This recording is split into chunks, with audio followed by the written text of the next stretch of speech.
Welcome back. This afternoon, you're listening to the Todd Laborowitz Show, Real Estate Radio on Salem Broadcast Network, WRC 1260 AM. I am your host, Todd Laborowitz, and we are speaking with Jim Musgrave from Research Financial Strategies, and he's going to share his weekly word on wealth. Hello, Jim. Hey, Todd. Hey, listen, this segment is aimed at the people who are retiring within the next year. So I was reading a great article that was called 9 Tips to Maximize Your Retirement Nest Egg. And I'm going to cover half of those 9 tips this week and the other half next week. So here's a situation that a lot of people you'll find yourself into this as well.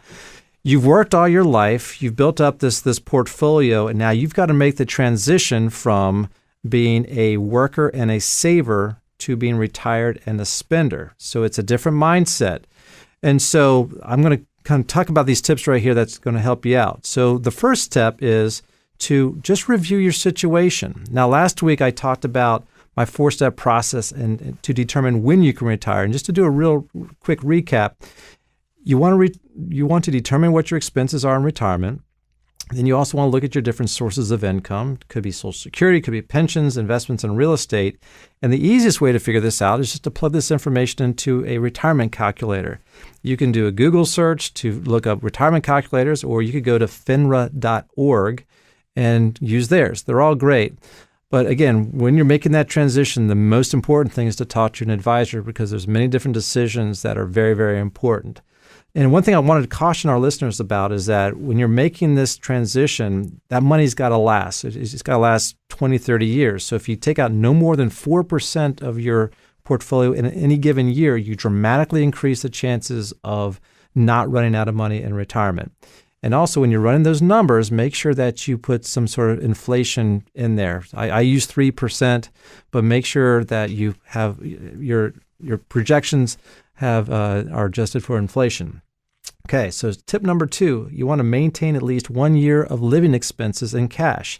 The main reason for this is that we know that the stock market is volatile, and if you actually look at bear markets over the last 80 or 90 years, they happen on average every 4.8 years. So at some point, we're going to have a bear market pullback, and you typically don't want to sell your positions when they're down. So if you could go into your cash to pay for your living expenses and let the market eventually go back up, you can ultimately help protect not going into your principal when that principal is down. So that's going to be a huge tip right there. So again, the thing is that this is all about safety and liquidity. It's not about income. So having your money in CDs and savings accounts and money markets is the place to be. Tip number 3, consolidate income into a single account. This just makes sense. It just makes your life easier. So if you had your Social Security, your pensions, and your annuities, they all go into the same account. It just makes it much easier just to write a check for your monthly bills. Tip number 4, match your investments to your goals and your needs. Okay, so typically as we get closer to retirement, we tend to get more conservative. So we're going to have a higher percentage of bonds versus stocks in the portfolio. But here's one of the challenges that we're facing now. Okay, so remember that bond yields and interest rates go in opposite direction of bond prices. So we know that we're at all-time lows in terms of interest rates, and so they're going to continue to slowly creep up. What happens is that bond mutual funds especially will kind of struggle a little bit with their performance because bond prices go in the opposite direction of interest rates. So one of the things you may want to look into are other investments that have higher yields, such as dividend-yielding stocks. You may want to look into REITs or other alternative investments to try to find something that has a higher yield than some bonds. And so that large cash position that I mentioned will certainly help you from having to sell your stocks and bonds at a bad time. So the 5th tip is called Cover Essentials with Predictable Income. And we recommend that you review your income and expenses, then divide your expenses according to whether they are essential or discretionary. So ideally, you'll be able to cover all of your essentials with predictable income, and that way you can cut back on the non-essential expenses in a lean year. So if you want these tips, I can be happy to email them to you.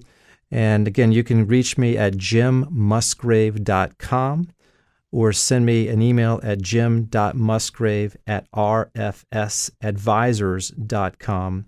And I'll be happy to send you an email with this great article called 9 Tips to Help Maximize Your Retirement Nest Egg.